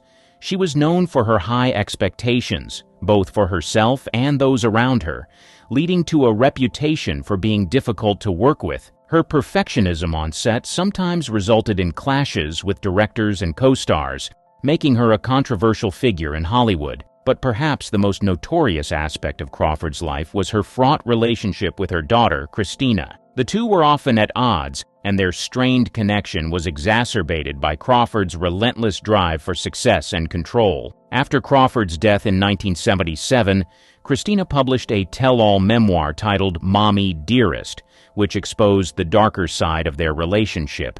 In it, she detailed the abuse and strict discipline she endured at the hands of her mother, painting Crawford in a harsh light and forever altering the public's perception of the star.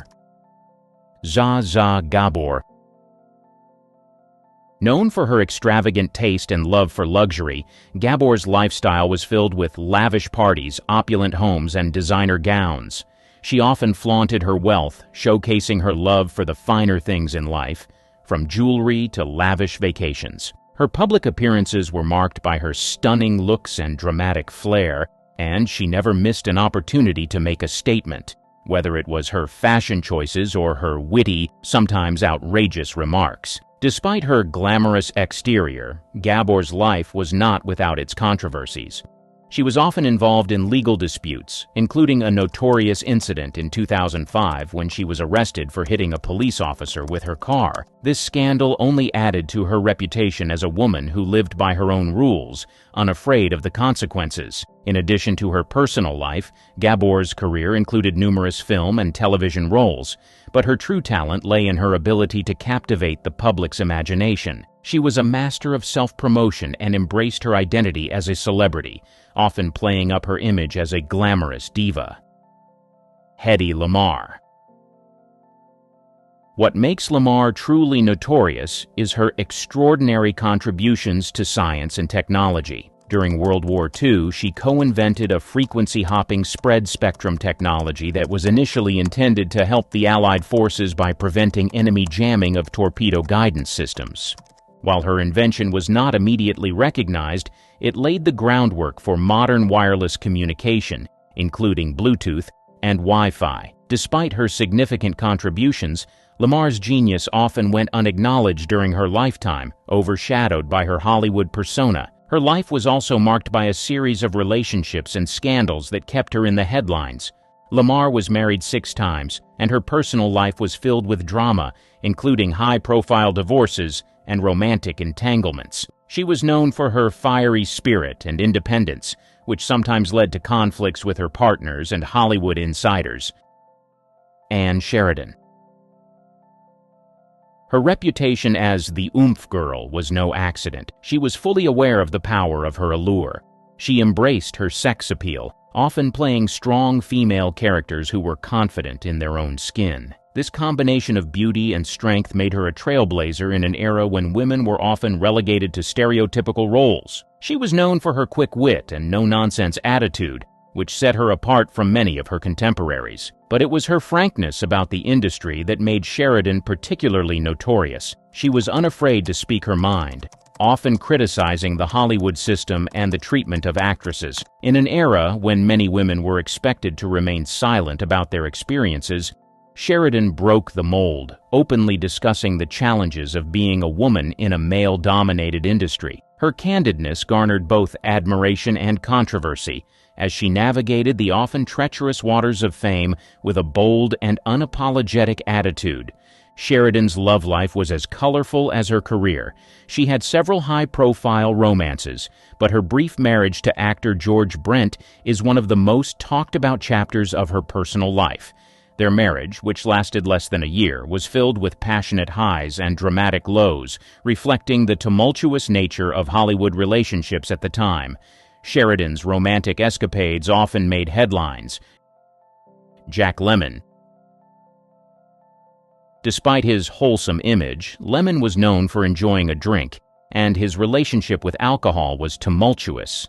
He became notorious for his party lifestyle, often seen in Hollywood social circles where drinking was a common theme. Friends and colleagues knew Lemon for his ability to hold his liquor, but there were times when his drinking spiraled out of control. He openly battled with alcoholism, a struggle that affected his relationships and career. Lemon's notoriety was heightened by his ability to channel his personal challenges into his performances. He portrayed characters who often grappled with their own vices, allowing him to bring authenticity to roles that mirrored his real-life struggles. This connection between his life and art made him relatable to audiences, who saw a glimpse of the man behind the charming smile. His candidness about his battles with alcohol made headlines and revealed a vulnerability that contrasted sharply with his public persona. Lemon spoke openly about the impact of his drinking on his family and career, acknowledging the challenges it posed. Debbie Reynolds. Married to singer Eddie Fisher, Reynolds was living the dream until Fisher's infamous affair with Elizabeth Taylor shattered that illusion. The public scandal rocked Hollywood and turned Reynolds' life upside down. The heartbreak was magnified by the intense media scrutiny that followed, making her not just a victim of circumstance, but also a figure of pity and sympathy for many fans. The fallout from the divorce became a media spectacle, overshadowing her impressive career, which included memorable performances in films like Singin' in the Rain and The Unsinkable Molly Brown. Despite the turmoil, Reynolds maintained a resilient spirit, often charming audiences with her ability to bounce back from adversity. The drama of her personal life contrasted sharply with her on-screen persona, leaving audiences captivated by her resilience and grace. While her career showcased her talent and versatility, it was the very public pain of her marriage's collapse that made her a notorious figure in Hollywood. Lana Turner. In 1958, Turner's life took a shocking twist when Stompanato was found dead in her home, stabbed by her daughter, Cheryl Crane. The murder trial that followed was sensational, drawing intense media attention and public scrutiny.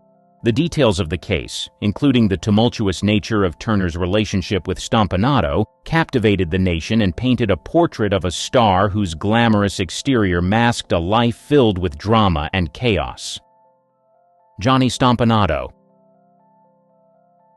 He was known for his fierce temperament and his infamous ties to organized crime. As an enforcer for the notorious Los Angeles mobster Mickey Cohen, Stompanato embodied the dangerous allure of the gangster lifestyle that permeated the Hollywood scene in the 1950s. He had a reputation for being volatile and violent, traits that made him both feared and respected in the underworld.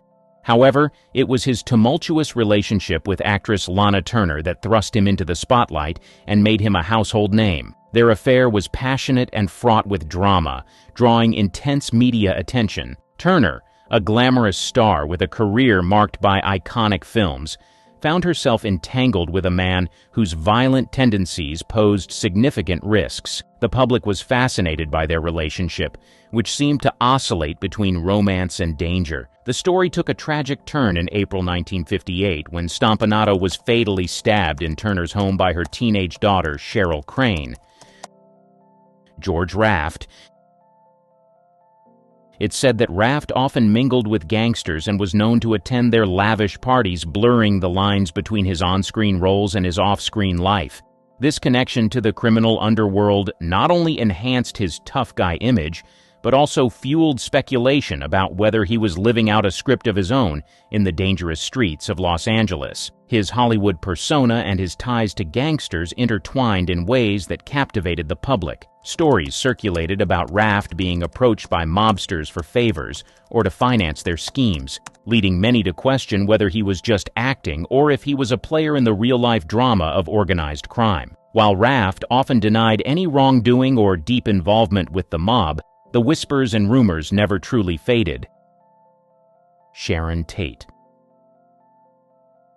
Her radiant smile and captivating presence captivated audiences, and she seemed poised for a bright future in the film industry. However, Tate's life took a tragic and notorious turn that would forever change the landscape of Hollywood. In August 1969, her life was brutally taken by members of the Manson family, a cult led by Charles Manson. At just 26 years old, Tate was 8 months pregnant at the time of her death, which made the tragedy even more heart-wrenching. The horror of the crime sent shockwaves across the nation and became emblematic of the dark side of the counterculture movement of the 1960s. The brutality of this all, alongside the shocking nature of the Manson family's actions, turned Tate into a symbol of innocence lost and the chaos that gripped society during that turbulent period. The media frenzy surrounding the case brought her name back into the spotlight, but in a way that overshadowed her career and achievements. What could have been a brilliant trajectory as an actress became a sad tale. Jane Mansfield. She starred in films like The Girl Can't Help It and Will Success Spoil Rock Hunter, where she showcased both her comedic talent and her undeniable charm. However, Mansfield's life was equally notorious due to a series of dramatic relationships and a flair for the outrageous. She was known for her high-profile romances, including a marriage to actor Mickey Hargitay, with whom she had 3 children. Their passionate yet horrible relationship was often the subject of tabloid gossip, but it was Mansfield's extravagant lifestyle and penchant for the spotlight that truly made her infamous. Mansfield loved to be in the public eye, often wearing revealing outfits that left little to the imagination. Her larger-than-life personality was complemented by her love for throwing lavish parties and making headlines with her eye-catching antics. She even famously posed with the likes of the then-famous playboy Hugh Hefner, solidifying her status as a symbol of the glamorous yet often scandalous lifestyle of Hollywood's elite. The notoriety of her life was punctuated by her tragic death in a car accident in 1967, which shocked the nation and added to her legend. Mansfield was just 34 when she died, and the circumstances surrounding the accident, where she was riding in a car with her boyfriend and 3 of her children, only heightened the public's fascination with her life. Tallulah Bankhead.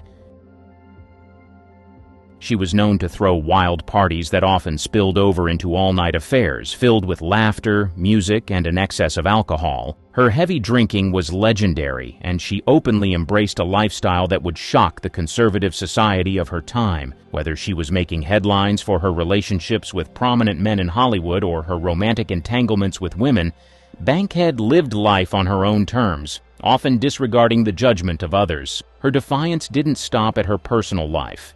She was a vocal advocate for the rights of women and the LGBTQ+ community at a time when such topics were largely taboo. Bankhead's candidness about her sexuality and her relationships challenged the status quo and made her a beloved figure among those who sought to break free from societal constraints. Make no mistake, in Hollywood it's all a game of playing nice when the cameras are rolling, but once those lights go off, these actors become real jerks, and you'll be surprised by just how bratty a lot of them were in real life. Miriam Hopkins. She wasn't just difficult, she was next-level impossible. If there was drama on set, chances were Hopkins was right in the middle of it. She was insanely jealous, especially when it came to other actresses getting more attention than her. She'd throw tantrums, spread rumors, and even try to sabotage her co-stars. And no one got under her skin more than Bette Davis. Their feud was the stuff of Hollywood legend, pure, unfiltered, petty chaos. These two hated each other, and they didn't even try to hide it. When they starred together in The Old Maid, 1939, things got so bad that Hopkins demanded her dressing room be moved so she wouldn't have to be anywhere near Davis. But did that stop the tension? Not a chance.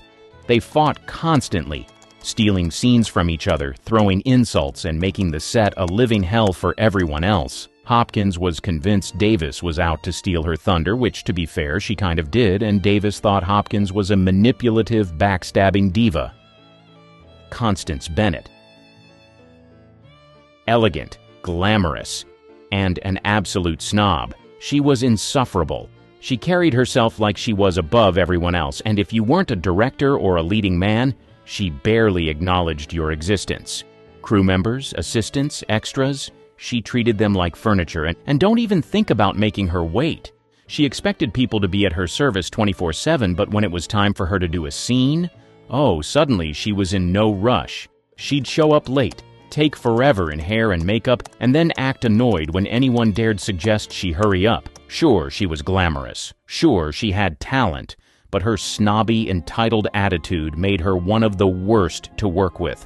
Classic case of someone who thought being rich and famous gave them a free pass to be awful, and trust me, everyone noticed. Lila Lee. Lila Lee had the looks, the talent, and the Hollywood dream, but she also had a massive diva streak that made working with her a nightmare. If things didn't go exactly the way she wanted, cue the tantrums. And not just a little complaining, full-blown dramatic storming off set meltdowns. She was also ridiculously unreliable. Directors would schedule a scene, cast and crew would be ready to roll, and where was Lila? Nowhere to be found. She'd show up hours late, or sometimes not at all, leaving everyone scrambling to work around her. And when she did decide to grace the set with her presence, she often had an attitude, acting like she was the one being inconvenienced. Kay Francis. She had an ego the size of Hollywood itself. She carried herself like royalty and acted like she was doing the world a favor just by existing. Fans? She didn't hate them, but she also didn't go out of her way to be nice. Autographs? Pictures? Small talk? Nope. She had places to be, and standing around chatting with admirers wasn't on her schedule. But her real attitude problem showed up on set. If a co-star even hinted at stealing her spotlight, she lost it. She hated being upstaged and had no problem letting everyone know who was the star of the film. If a fellow actress delivered a great performance, Francis would push for script changes to make sure she had the best lines and the most screen time. She wasn't interested in sharing the spotlight. She wanted to own it. Lee Marvin. Lee Marvin was the kind of guy who didn't just play a tough guy on screen, he was one in real life. And not in a cool, rugged Clint Eastwood kind of way, more in a drunken, brawling, borderline violent kind of way. He was Hollywood's resident hard-ass, both on and off set, and if you crossed paths with him, there was a good chance you'd end up in a fight, a lawsuit, or both. Let's start with the drinking. Marvin was notorious for knocking back whiskey like it was water. He drank on set, off set, before takes, after takes. Basically, if he was awake, there was probably booze involved, and when Lee Marvin drank, trouble followed.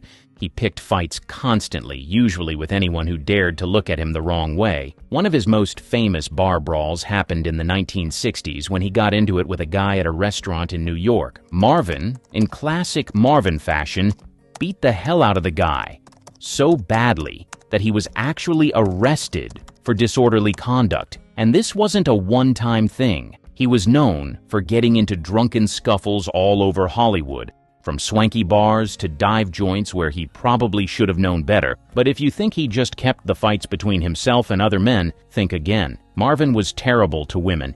He had a reputation for being rough with his romantic partners, both emotionally and physically. The most famous example? His relationship with Michelle Triola. They were together for about 6 years, and when it ended, she took him to court in a massive lawsuit, demanding financial support for the time they had spent together. George C. Scott. His performances were intense, his presence undeniable, and his talent off the charts.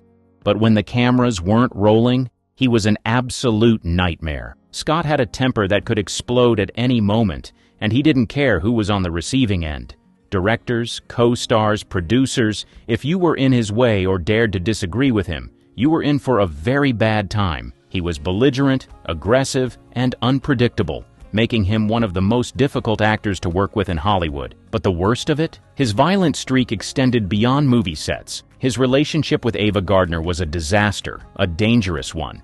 The two had a fiery, passionate romance, but it was filled with explosive fights. And when Scott got mad, he got violent. Gardner later admitted that Scott physically abused her during their relationship, even beating her so badly once that she had to be hospitalized.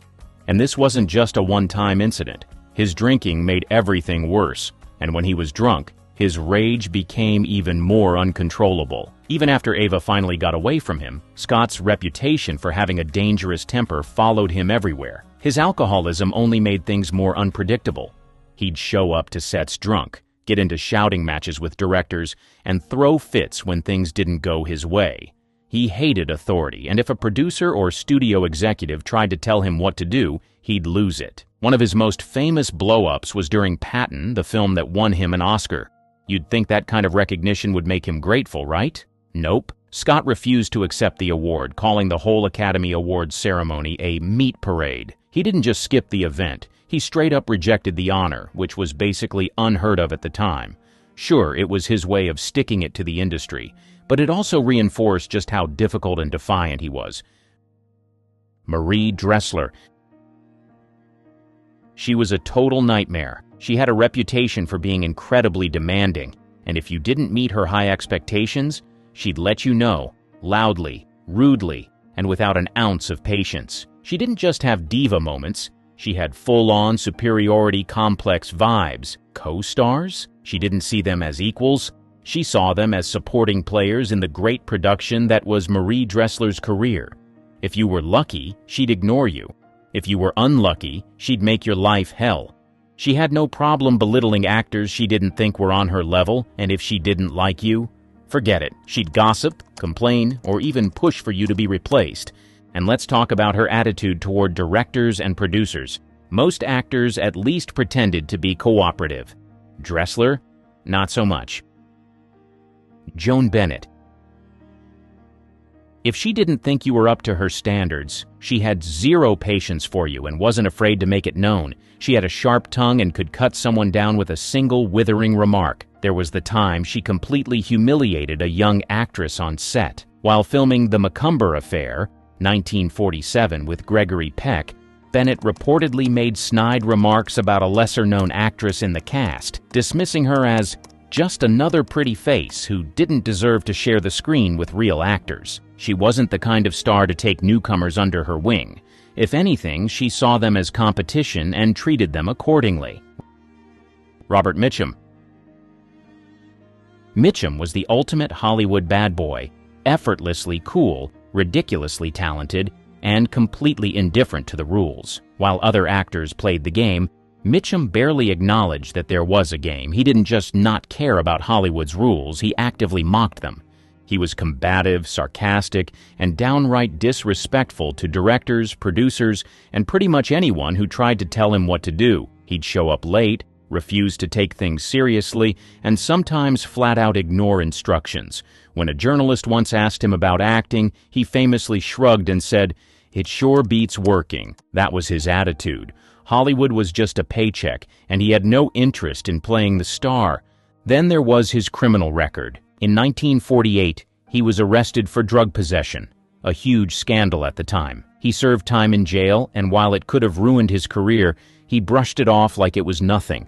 While most actors would have scrambled to rebuild their reputation, Mitchum leaned into his rebel image, making him even more legendary.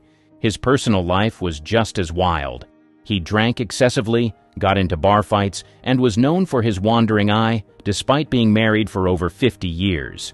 He once insulted Frank Sinatra, a dangerous move, considering Sinatra's mob ties, calling him a short hoodlum with a high voice.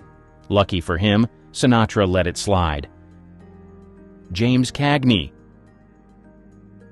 Cagney may have been one of Hollywood's most iconic tough guys, but off-screen, he could be just as difficult as the gangsters he played. He had a reputation for being arrogant, headstrong, and completely unwilling to take direction from anyone. If a director tried to tell him what to do, he'd push back hard, sometimes outright refusing to follow instructions. He believed he knew best, and if you disagreed, too bad. Cagney's clashes with directors were legendary. He hated being told how to act, which made working with him a nightmare for filmmakers who dared to challenge him. He once stormed off set after a disagreement, leaving the crew scrambling. Even his fellow actors weren't safe from his sharp tongue. He could be dismissive, curt, and downright rude if he didn't respect them. Walter Matthau. While audiences loved his grumpy but lovable persona, those who worked with him saw the real grump, one who could be impatient, dismissive, and downright rude.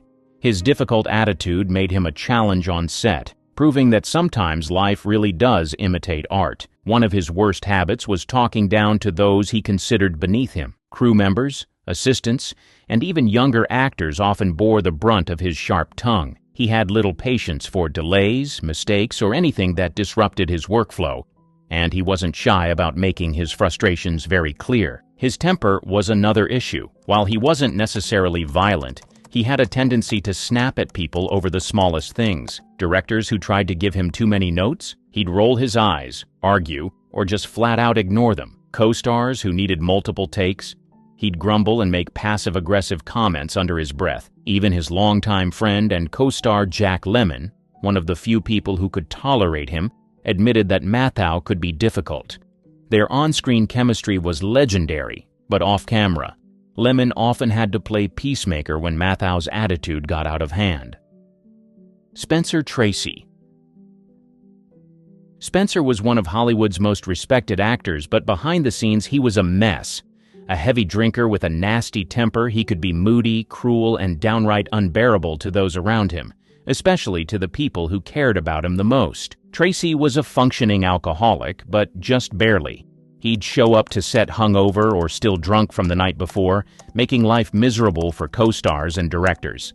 He could be gruff, impatient, and dismissive, especially if he wasn't in the mood to work, which, thanks to his drinking, was often. People walked on eggshells around him because his temper could explode at any moment. But the person who suffered the most? Katharine Hepburn. Their relationship is often romanticized, but in reality, it was deeply toxic.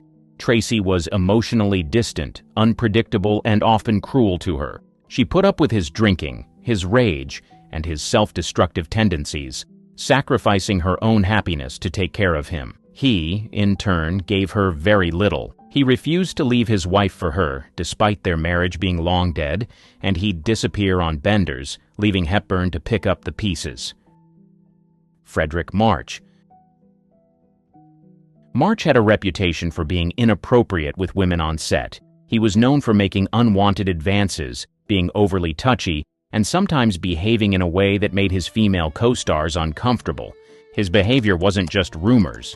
Some actresses even spoke out about how he acted behind the scenes. Back in the day, powerful men often got away with this kind of thing, but March's actions didn't go unnoticed.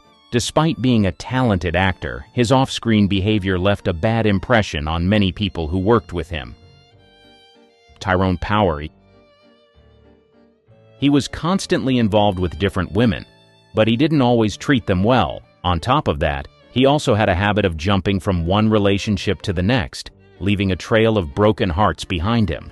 As a matter of fact, some of his exes felt used or betrayed, and there were stories about him being distant, unfaithful, or just losing interest quickly. While fans adored him, his love life was far messier than his charming image suggested. David Niven. She had a reputation for being charming and witty, but not everyone found him so lovable behind the scenes. He had a sharp tongue and a habit of making fun of people, sometimes in a way that felt more mean-spirited than playful. He could be sarcastic and cutting, and some felt he enjoys making others the butt of his jokes a little too much. While he had plenty of friends in Hollywood, there were also those who thought he was arrogant and condescending. His humor, which seemed charming to audiences, could come off as cruel to those who knew him personally. Arlene Judge. She may not have been a Hollywood A-lister, but her attitude sure was. She had a temper that could go from zero to absolute chaos in seconds, and if she didn't like you, there was a solid chance things could get physical. One of her most infamous blow-ups happened on the set of Ladies Must Love, 1933. Judge got into a full-on fight with a co-star, allegedly over a minor disagreement that spiraled way out of control. Witnesses claimed she threw something, a prop, a script, no one's sure, shouted a string of insults, and stormed off in a rage. Not exactly the way to win over directors and producers. And let's talk about her personal life. 7 marriages. Now, plenty of Hollywood stars had a revolving door of spouses, but with Judge, it was less about bad luck in love and more about her being impossible to handle. She had a wild streak a mile wide and was known for her unpredictable, sometimes reckless behavior. One of her husbands, director Wesley Ruggles, supposedly left her because he couldn't deal with her constant outbursts and fiery temper. Another, businessman Dan Topping, who later married Sonia Heaney, reportedly ended things because their fights were explosive. Claire Trevor. Trevor had a serious reputation for being cold and distant. especially toward her co-stars. She wasn't the type to engage in small talk between takes or bond with cast members over lunch. While other actors built friendships on set, Trevor kept to herself. Some thought she was just private, but others saw it as straight-up rudeness. And when it came to directors, she was not the easiest person to work with. She had a stubborn streak and hated taking orders from people she didn't respect, which, unfortunately, was most people. If she didn't like the way a scene was being shot, she'd push back, hard. Directors often found themselves in frustrating battles with her over creative choices, and she wasn't afraid to make her displeasure very obvious. One story that made the rounds involved her time filming Born to Kill, 1947. She was supposed to have a tense, dramatic moment with co-star Lawrence Tierney, who was a whole other level of difficult. And let's just say the tension wasn't just acting. Trevor found Tierney so unbearable that she flat out refused to do extra takes with him unless absolutely necessary. She made it clear she had no interest in dealing with him off-screen, and that was a pattern with her. If she didn't like someone, she didn't fake it. Marion Davies. A lot of her power in Hollywood came from her relationship with publishing tycoon William Randolph Hearst. He practically owned her career, using his newspapers to hype her up while forcing studios to cast her in leading roles, even when she wasn't right for them. Because of this, Davies developed a serious superiority complex. She knew she had the most powerful man in Hollywood backing her, and she wasn't afraid to act like it. If she wanted a role, she got it. If she didn't want to work with someone, they'd mysteriously be replaced. Directors and producers walked on eggshells around her, afraid of what Hearst might do if she wasn't happy. But Davies wasn't just a diva. She could be downright mean. She had a habit of mocking other actresses, especially the ones she saw as competition. Take her relationship with Citizen Kane inspiration Marion Cooper. She hated being compared to her and wasn't shy about throwing shade. She could be dismissive, catty, and condescending, particularly toward younger actresses trying to break into the business. And let's talk about those infamous parties. While they were legendary, full of booze, scandal, and A-list stars, Davies wasn't exactly a gracious host. If she was in a bad mood, which happened often when she was drinking, she could turn vicious. She'd insult guests to their faces, spread gossip, and even pit people against each other for her own amusement. If you were in her inner circle, great.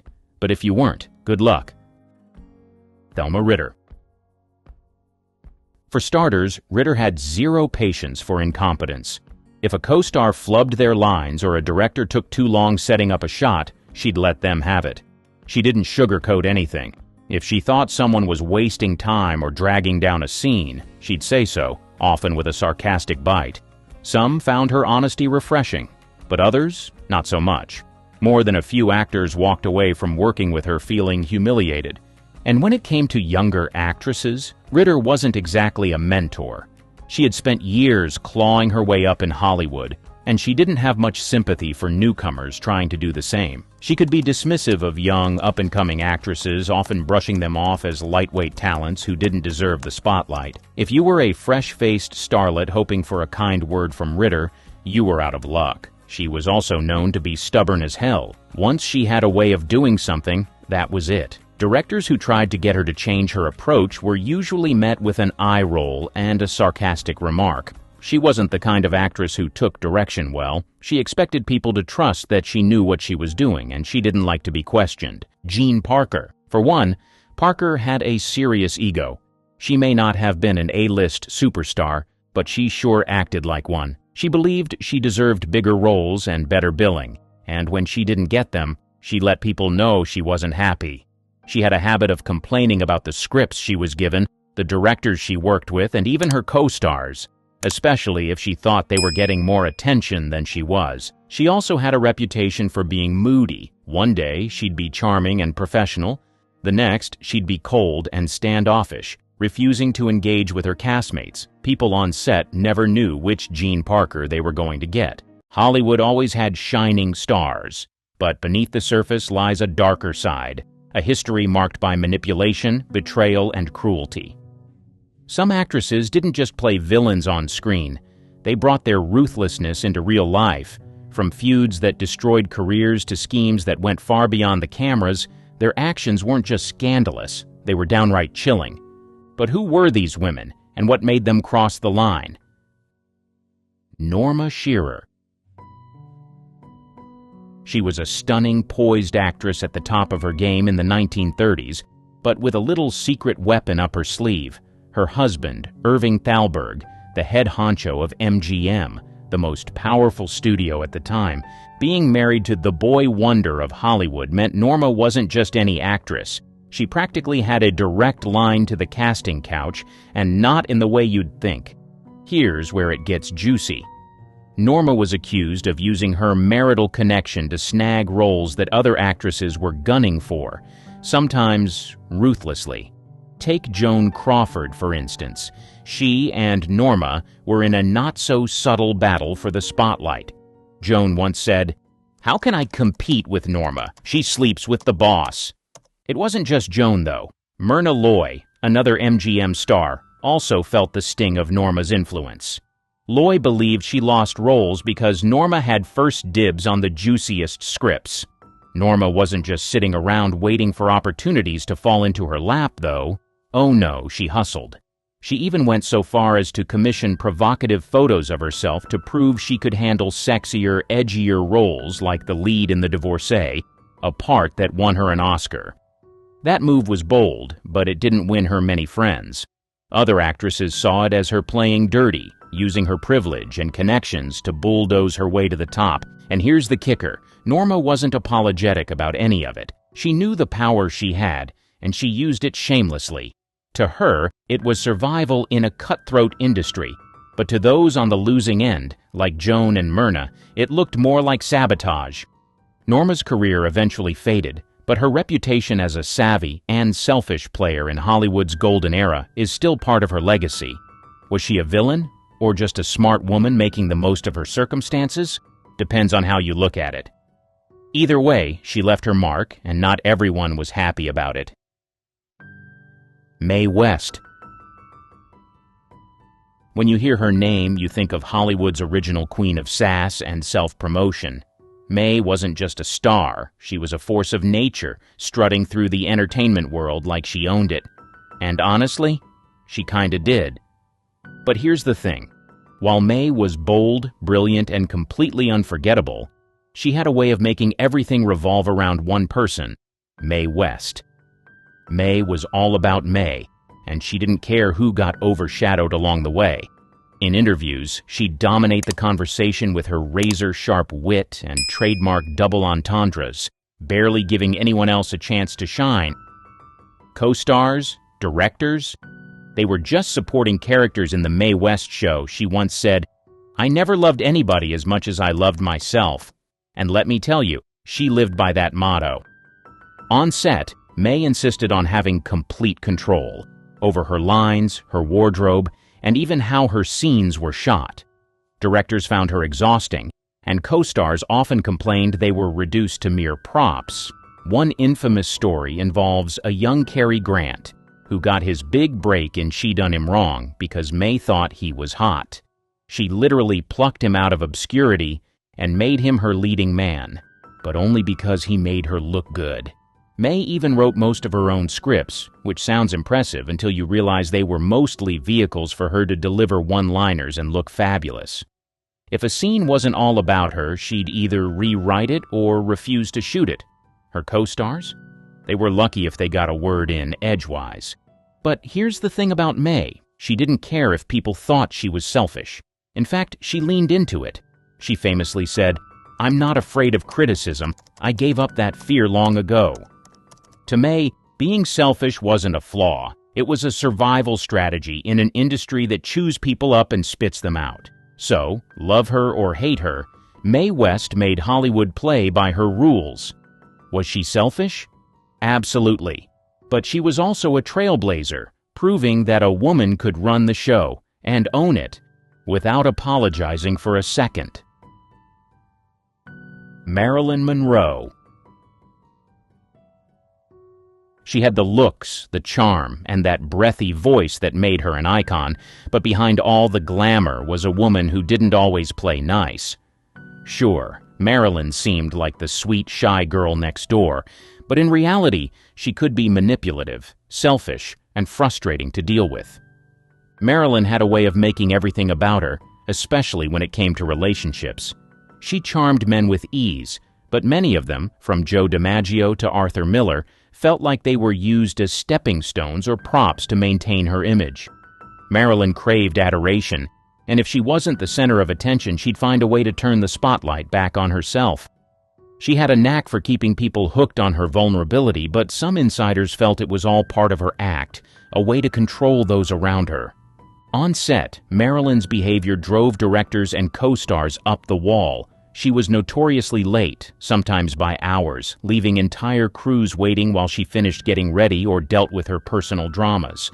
Directors like Billy Wilder, who worked with her on Some Like It Hot, called her a nightmare to work with, even if the results were worth it.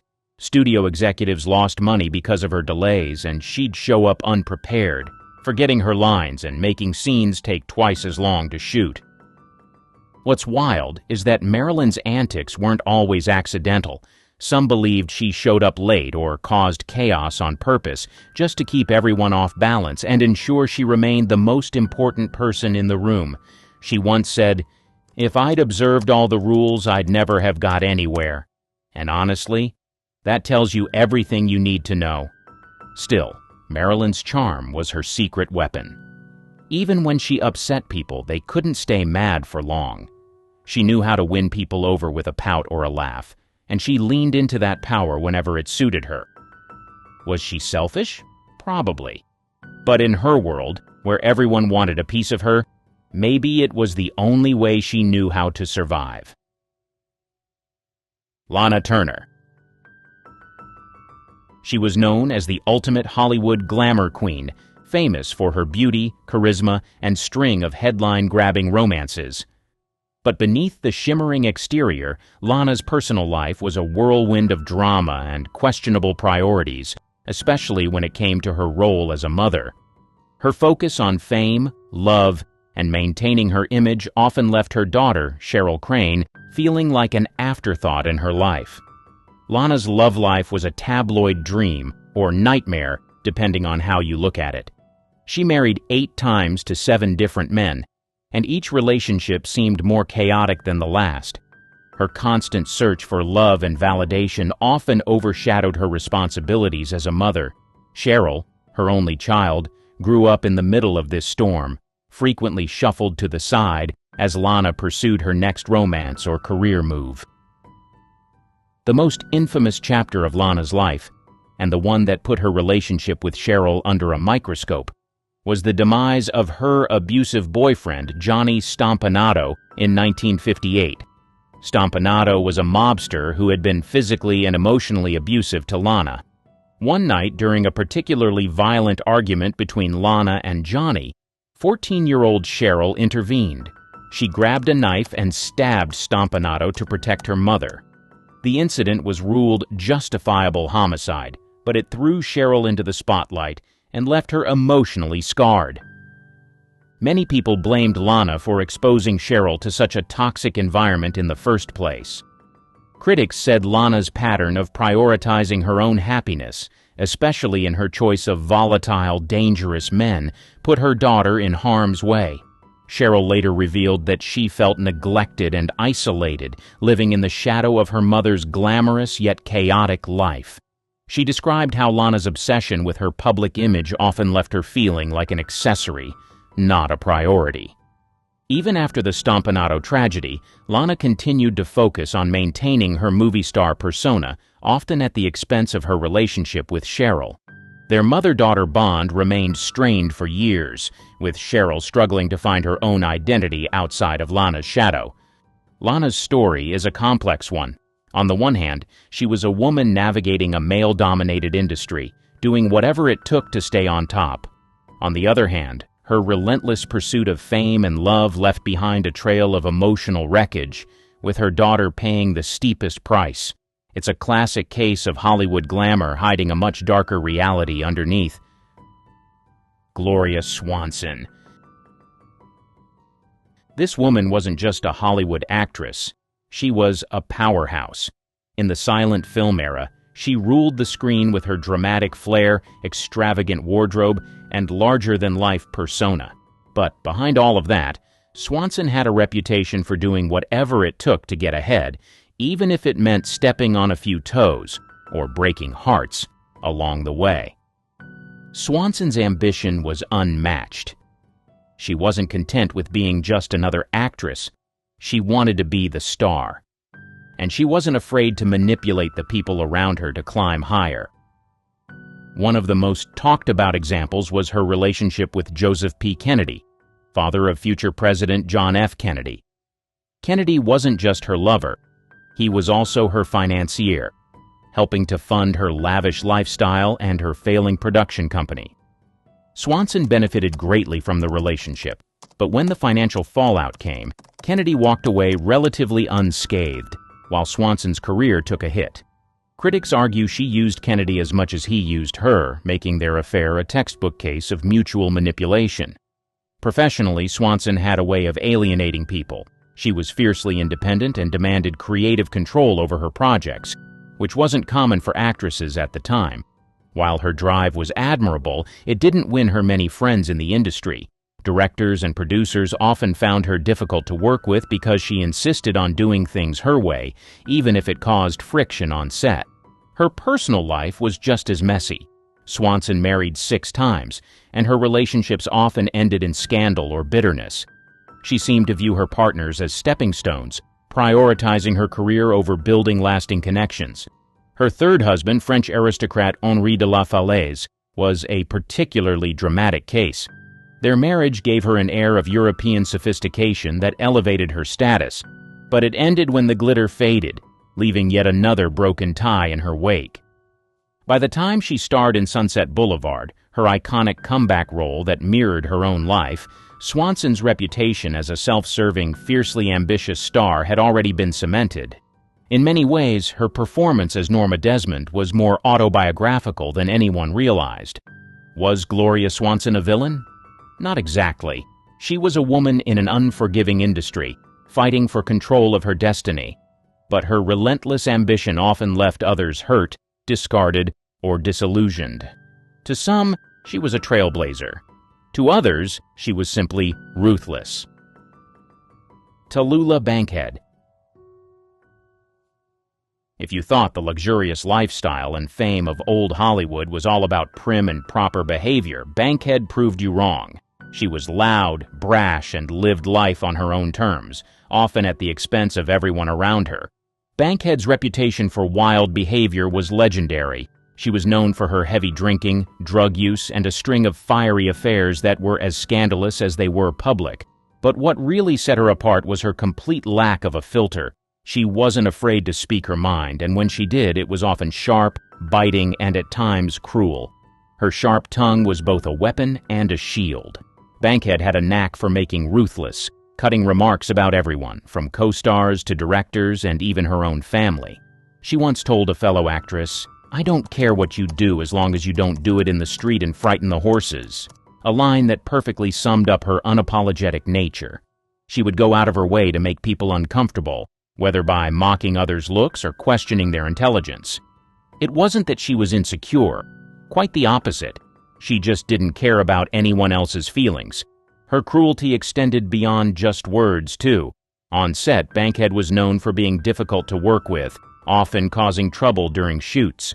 Directors found her hard to control, and she frequently showed up late or in no condition to work, thanks to her partying habits. Yet somehow she managed to still get roles, largely due to her outrageous charm and undeniable screen presence. Bankhead's personal life was just as turbulent. She had multiple love affairs, some with famous men and women, but never seemed to form lasting connections. She used people as disposable objects to satisfy her own needs, whether it was attention, companionship, or just a wild night of fun. For her, relationships were more about entertainment than genuine emotional connection. Yet, despite all the chaos, Tallulah Bankhead became a cult figure, beloved by some for her outlandishness and celebrated for living a life that most could only dream of in terms of freedom, albeit with consequences. She didn't give a damn about social norms or expectations, and while many found her antics tiresome or even cruel, others admired her boldness. She lived life on her own terms, and damn the consequences. In the end, Tallulah Bankhead was more than just a Hollywood star. She was a chaotic force of nature, a person who didn't care what others thought, and who would rather burn bridges than play nice. In a way, she was the perfect reflection of an industry that often valued the appearance of perfection over the messiness of real life. Barbara Stanwyck. She had a reputation for being a master at playing tough, no-nonsense characters on screen, but it seems she took a bit of that tough exterior into her personal life, too. Stanwyck was all about self-preservation. She knew how to build a career and maintain an image, but she also had a knack for cutting ties with people when they no longer served her interests. She wasn't the type to keep people around just for the sake of it, whether it was friends, co-stars, or even family. If someone no longer had a role in her life, they were quickly shown the door. There was no room for sentimentality in Stanwyck's world. Her fiercely private nature didn't help her popularity in Hollywood circles either. While other stars might bask in the spotlight and engage with their colleagues or fans, Stanwyck kept her distance, often keeping to herself or her closest circle of people. She had a strict keep your business to yourself policy, which sometimes made her seem aloof, standoffish, or even unapproachable. This detached nature didn't endear her to some of her co-stars or those working closely with her. Despite being a beloved and respected actress, she often isolated herself on set, leaving others to feel like they didn't have a real connection with her. There was a certain coldness to her, especially when it came to personal relationships. She had 2 marriages, both of which ended badly. The first to actor Frank Fay was rocky, marked by infidelity and tension, and after their divorce, Stanwyck's relationships with men were often seen as transactional rather than emotionally fulfilling. Stanwyck's approach to relationships wasn't just about keeping things private. It was about control. She was known for playing the role of the hard-nosed, calculating woman in many of her films, but it seems that role extended off-screen too. When she felt someone was a threat to her career, her personal space, or her privacy, they were quickly cut off. It wasn't about being mean. It was about protecting her territory, her image, and her career from anything that might cause her harm. Though many admired her for her unmatched acting talent, her emotional detachment and self-preserving nature left a trail of broken ties in Hollywood. While she was deeply respected for her work and known for being a professional on set, she wasn't the kind of person who would stick around for the long haul when it came to friendships or anything that didn't directly benefit her. Stanwyck's legacy is filled with glowing accolades for her skill, but her personal story is one of cold pragmatism and calculated decisions. She wasn't afraid to burn bridges if it meant advancing herself or protecting her space. Bette Davis. She was raw, unapologetic, and fiercely determined to maintain her star status no matter what it took.